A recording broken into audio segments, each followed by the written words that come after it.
Hello guys! Ngayon ay Sunday. So naisipan ko mag-vlog para ikwento sa inyo kung ano mga nangyari sa akin ngayong week.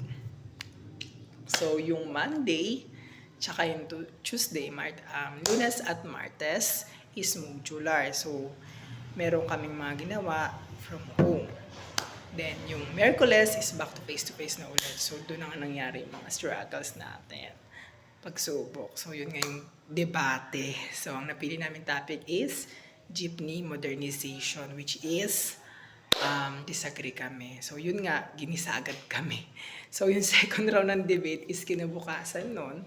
So, yun, medyo na okay na yung flow kasi meron pa kaming kasunod.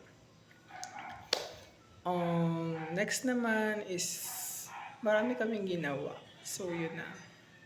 Mga performance like that. So, and this is it. So, yun nga, happy na ako ng Friday kasi tapos na yung mga iniisip ko sa utak ko. So, yan.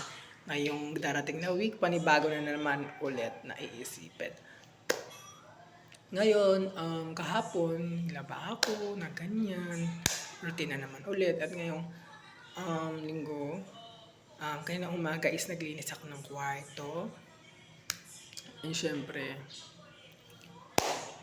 magisimba ngayong hapon. So, ang oras natin ngayon ay 1:46 p.m. So, ang simba kasi is 5. So, alas 4 pupunta na agad ako si Manong 4:30 para hindi ako malate. So, yun lang. Update ko lang kayo guys. So, thank you for watching. Bye!